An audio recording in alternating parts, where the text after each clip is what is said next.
The Course in Miracles Experiment, a starter kit for rewiring your mind, and therefore the world, written by Pam Grout, as read by Melody Bailey.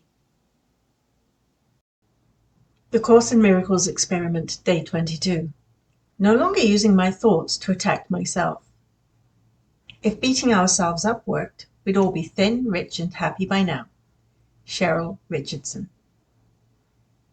My friend Anita Morjani wrote an amazing book called Dying to Be Me. It's about her 4-year bout with cancer and the NDE, near-death experience that completely revolutionized her ideas about life and death. Not long after returning from the other side and quickly healing from the stage 4 lymphoma that ravaged her body, she got out of bed. She'd been unable to walk for months before, shuffled into the bathroom, and nearly fell over in shock when she saw her withered frame staring at her in the mirror. She looked herself straight in the eye and made this solemn vow: "I will never do this to you again."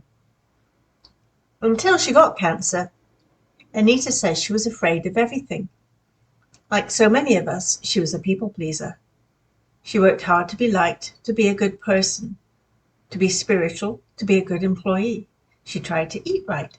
She says she worried constantly about microwaves, plastic containers, red meat, getting, you guessed it, cancer. In other words, she was the poster child for Lesson 22. What I see is a form of vengeance. At first read, this sounds pretty harsh, but when I hear stories like Anita's, or even pay attention to the running commentary in my own head, I realize how vengeful I often am, especially in my judgments of myself. I would never dream of speaking to anyone the way I often speak to myself. This lesson also celebrates the joyous news that my countless fears and critical thoughts are not real. I learned there's an escape. 5 times today, I look around and acknowledge that all I fear does not exist. Anita had to die and go to what we call heaven to realize this precious truth. I get to do it today by simply asking for help to see life differently. Thank you for joining me on this A Course in Miracles journey. Speak to you tomorrow.